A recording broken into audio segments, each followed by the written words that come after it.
여러분 한 주일 동안 잘 지내셨습니까? 지금 코로나 바이러스 상황이 점점 더 심각해지고 있습니다. 우리가 이렇게 지금은 예배당에 모여서 예배를 드리고 있지만 상황이 더 심각해지면 온라인으로 예배를 드려야 될지도 모르겠습니다. 제 생각에는 지역사회 감염이 이제 확산되거나 또 우리 한국 사람 가운데 환자가 이제 한둘 나오기 시작하면 어쩔 수 없이 주일 예배도 우리 전면적으로 온라인 예배를 드려야 될 겁니다. 교회 나와서 예배를 드리는 것이 당연하게 생각되는데 어떤 때는 그것이 좀 힘들게도 생각되는데 이렇게 나와서 예배 드릴 수 있다는 것이 얼마나 큰 하나님의 은혜였는가를 새삼스럽게 생각하게 됩니다. 예배를 중단한 일이 없기를 간절히 바랍니다. 여러분들이 그 개인위생을 좀 더 신경을 쓰시기 바랍니다. 마스크는 물론이고 여러분 그 손 세정제를 갖고 다니면서 손도 좀 깨끗하게 자주 좀 씻으시고 그 다음에 개인 간의 거리도 멀리 될 수 있는 대로 멀리 두시길 바랍니다. 예전에는 뭉치면 살고 흩어지면 죽는다 했는데 요즘엔 뭉치면 죽고 흩어지면 산답니다. 될 수 있는 대로 흩어지시길 바랍니다. 뭐 예배 끝나고 참 일주일 만에 만나는데 그냥 헤어지기 섭섭하지 밥 먹으러 가자 이러지 마시고 바로 집으로 돌아가시길 바랍니다. 어렸을 때 친구들과 하던 노래가 있습니다. 춤을 추면서 노래를 부릅니다. 즐겁게 춤을 추다가 그대로 멈춰라 하면은 그 자리에서 꼼짝 말고 있어야 되는 겁니다. 움직이면 벌을 받습니다. 요즘 우리는 그대로 멈춰라 하는 말에 모든 동작이 정지되듯이 그렇게 일순간에 모든 것이 멈춰버린 상태에 있습니다. 우리뿐 아니라 전 세계가 멈춰져 있습니다. 언제 다시 모든 것이 정상화될지 알 수 없는 상태 속에서 그대로 멈춰버렸습니다. 하지만 우리가 겪는 답답함은 아무것도 아닙니다. 이런 답답함 속에서 40년을 살아온 사람들이 있습니다. 이스라엘 백성들입니다. 걱정하지 마시기 바랍니다. 이스라엘 백성들은 구름 기둥의 인도를 받아서 광야로 들어섰습니다. 여호와께서 그들 앞에서 가시며 낮에는 구름 기둥으로 그들의 길을 인도하시고 밤에는 불 기둥을 그들에게 비추사 낮이나 밤이나 진행하게 하시니 이 구름이라고 하는 것은 성경에서 하나님의 임재를 상징합니다. 하나님을 눈으로 볼 수는 없는데 구름이 내려가는 걸 통해서 하나님께서 지금 여기에 계시구나 하는 것을 의미합니다. 모세가 성막을 완성했을 때 구름이 성막을 뒤덮었습니다. 구름이 회막에 덮이고 여호와의 영광이 성막에 충만하며 구름이 성막을 덮었다는 것은 하나님께서 지금 성막 가운데 계신다 하는 것을 의미합니다. 그리고 성막을 덮고 있던 구름이 솟아올라서 기둥의 모양이 되면 이스라엘 백성들은 그 기둥을 따라서 길을 떠났습니다. 구름 기둥이 이스라엘 백성들을 인도한다는 것은 곧 하나님께서 인도하신다는 겁니다. 이 구름 기둥은 이스라엘이 애굽을 떠나는 순간부터 가나안에 도착하는 순간까지 한시도 떠나지 않고 그들을 인도했습니다. 그런데 이 구름 기둥이 꼭 이스라엘 백성들이 원하는 방향으로 인도하는 것이 아니었습니다. 애굽에서 가나안까지 지중해를 끼고 간다면 일주일이면 갈 수 있습니다. 또 시나의 반도를 거쳐서 요단강을 건너가는 길이라면 30일, 길어야 40일 정도면 갈 수 있는 거리입니다. 그런데 이 길을 가는데 40년이 걸렸습니다. 엄청나게 들어가죠. 인천에서 서울까지 간다고 할 때에 그냥 곧장 가면 쉬운 걸 서해안 도로를 거쳐서 남해안으로 해서 다시 동해로 해서 강원도로 해서 그 다음에 서울로 간 겁니다. 이스라엘 백성들 생각에는 이 구름이 북동쪽으로 갔으면 했을 겁니다. 왜냐하면 그게 가나안으로 가는 지름길입니다. 그런데 이 구름은 남쪽으로 인도하기 시작했습니다. 자, 그런데 성경이 이렇게 말씀합니다. 바로가 백성을 보낸 후에 블레셋 사람의 땅의 길은 가까울지라도 하나님이 그들을 그 길로 인도하지 아니하셨으니 이는 하나님이 말씀하시기를 이 백성이 전쟁을 하게 되면 마음을 돌이켜 애굽으로 돌아갈까 하셨습니다. 하나님께서 이스라엘 백성들을 지름길로 인도하지 않으신 것은 이 애굽에서 가나안으로 가는 지름길로 가다가 블레셋이라고 하는 나라가 있는데 블레셋에 전쟁을 하게 되면 이스라엘 백성들은 겁에 질려가지고 우리 다시 애굽으로 돌아가자 할 것이 뻔하기 때문입니다. 하나님은 감당할 수 없는 시험은 피하게 하시는 분입니다. 그래서 하나님께서 먼 길을 돌아가게 하셨습니다. 여러분, 오늘 우리도 이럴 때가 있습니다. 이건 내가 원하는 길이 아닌데 하나님 왜 이렇게 하시는가? 하나님께서 왜 나를 이렇게 내버려 두시는가? 답답할 때가 있습니다. 더 이상 하나님 인도하심 따라가는 것이 아니라 내 뜻대로 가야겠다 하는 생각이 들 때가 있습니다.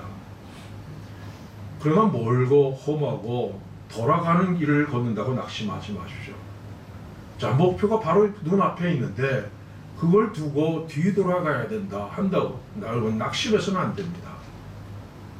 그 길에도 하나님께서 함께 하십니다. 아직은 내가 준비가 덜 됐기 때문에 아직 준비가 안 됐기 때문에 하나님께서 그 길로 인도하지 않으시고 돌아가게 하시는 겁니다. 자, 이스라엘 백성들은 구름 뒤를 볼 수가 없었습니다. 그들은 오직 구름의 앞만 보고 걸어갈 뿐입니다.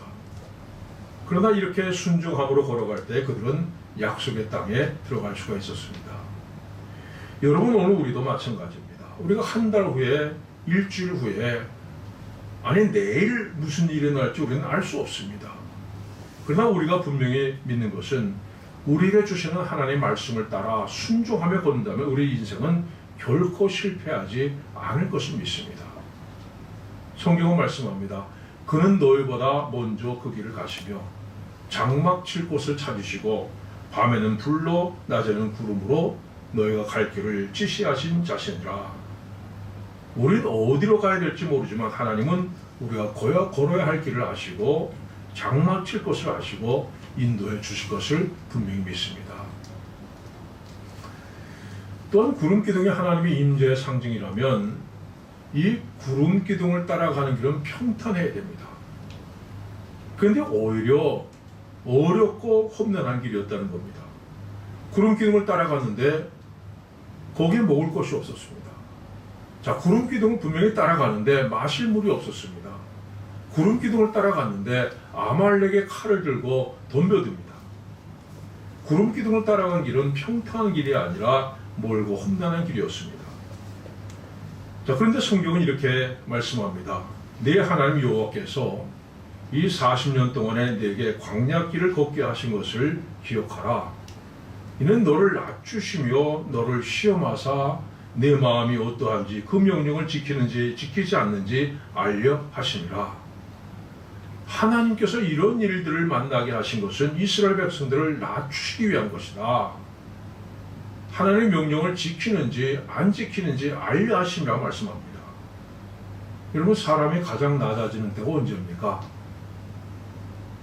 자존심도 버리고 교만도 꺾이고 모든 것 다 내려놓고 가장 낮아지는 때가 언제입니까? 배가 고플 때입니다. 이스라엘 백성들이 애굽을 떠나서 한 달쯤 되자 식량이 다 떨어집니다. 자, 그들이 뭐라고 얘기합니까? 우리가 애굽 땅에서 고기 까마 곁에 앉아 있을 때와 떡을 배불리 먹던 때에 여호와의 손에 죽었더라면 좋았을 것을. 자, 먹을 것이 없으니까 배가 고파지니까 애굽의 노예 생활을 그리워합니다. 배고픔의 고통은 교만도 버리게 만들고 자존심도 버리게 만들고 사람을 가장 낮아지게 만듭니다.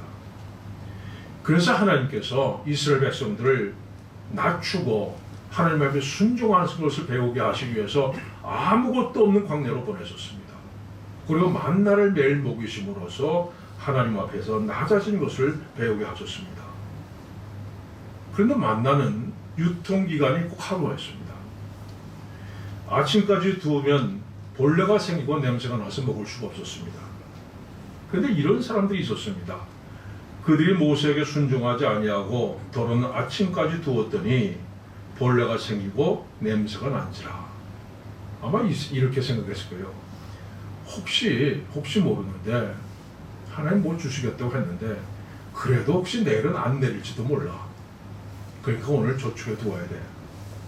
이런 사람을 가르쳐서 JQ 지수가 높다 이렇게 얘기합니다. JQ 지수라고 하는 건 잔머리 지수입니다. 자, 하나님께서 그럼 뭐 며칠 먹고 한꺼번에 주시지 매일 필요한 만큼 만나를 주신 이유가 뭡니까? 온전히 하나님과 의지하는 것을 배우게 하기 위한 겁니다. 하나님 없이는 단 하나로 살 수 없다는 것을 배우게 하시기 위한 겁니다. 자, 구름 기둥을 따라가는데 먹을 것이 없습니다. 구름 기둥을 따라가는데 마실 것이 없고 구름 기둥 따라가는데 전쟁이 벌어졌습니다. 그런데 하나님께서는 이 모든 일을 만난다 해도 너희들이 하나님만 의지하면 어떤 길도 너희들 가는 길을 막을 수 없다는 것을 배우게 하셨습니다. 만나를 내려주셔서 배불리 먹이셨고 반석에서 샘물이 터지게 하셨고 기도를 통해서 전쟁에서 승리를 거두게 하셨습니다. 자, 여러분이 분명히 하나님 말씀 따라 살고 있는데 그 길에 어려움이 있습니까? 여러분 자신을 더 낮추시기 바랍니다. 더 하나님을 앞에 순종하고 더 의지하시기 바랍니다. 하나님께서 이미 그 문제의 해답을 예비하고 계신 줄 분명히 믿습니다. 또 구름 기둥은 밤낮을 가리지 않고 아무 때나 출발했습니다. 구름이 성막에서 떠오른 때에는 이스라엘 자손이 곧 행진하였고 구름이 머무는 곳에 이스라엘 자손이 진을 쳤으니, 자, 구름 기둥이 떠오르면 무조건 출발해야 됐습니다. 만약 구름 기둥을 따라가지 않는다면 광야에 버려져서 죽음을 피할 수 없었습니다. 자, 본문에 이런 말씀이 있습니다. 구름이 성막 위에 머무는 날이 오랠 때에는, 누가 보기에 오랠 때입니다. 여러분, 예상했는데 예상한 시간보다 오래 있었다는 겁니다. 또 구름이 성막 위에 머무는 날이 적을 때에도 역시 예상보다 빨리 구름 기둥이 떠올랐다는 겁니다. 여러분, 아무도 구름이 언제 떠오를 것이다 예측할 수가 없었다는 겁니다. 아마 구름 기둥이 출발할 때 아이를 낳은 사람도 있었을 겁니다. 그러면 핏덩이를 품에 안고 광야길을 출발해야 됐습니다. 또 구름 기둥이 출발할 때 죽은 사람도 있었을 겁니다. 그러면 사랑하는 사람의 시체를 그냥 장례도 치르지 못한 채 광야에 버려두고 따라가야만 했습니다. 더욱이 구름 기둥은 때로 꼼짝 않고 제자리에 서 있을 때가 있습니다. 본문이 이렇게 말씀합니다.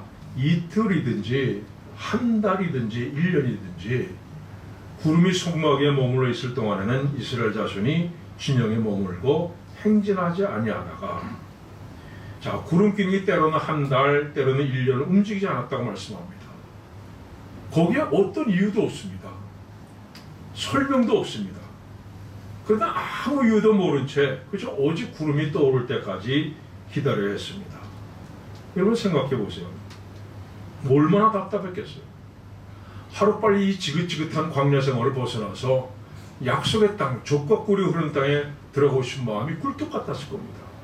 그래서 매일 아침 눈 뜨면 오늘은 구름이 떠오르나 쳐다봤지만 구름은 여전히 그대로 있습니다. 이렇게 1년 동안이나 구름이 움직이지 않자 그들 가운데는 아마 하나님께서 우리를 버리신 거야, 하나님께서 우리를 잊으셨을 거야, 이렇게 생각한 사람도 많이 있었을 겁니다. 이 사람은 누구나 규칙이 없는 것을 두려워합니다. 하다못해 여행을 가도 우리가 일정표를 미리 달라고 하지 않습니까? 그 일정표를 보고 몇 시에 일어나고 몇 시에 어디 가서 밥을 먹고 몇 시에 어디 구경을 가고 뭐 몇 시에 자고 그 다음날 또 몇 시에 일어나서 몇 시에 밥을 먹고 이렇게 일정표를 미리 받아봐야 비로소 마음에 안심합니다. 왜냐하면 예측이 가능하기 때문에. 그런데 이스라엘 백성들은 40년 동안을 일정표 없이 길을 걸었습니다. 언제 어디서 장막을 쳐야 할지 또 언제 장막을 걷고 길을 떠야 될지 모른 채로 무조건 구름 기둥을 따라서 걸어야 됐습니다. 그들은 자기들의 시간표가 아니라 하나님의 시간표에 따라가야 했습니다. 본문에 여호와의 명령을 따라 라는 말이 8번 나옵니다.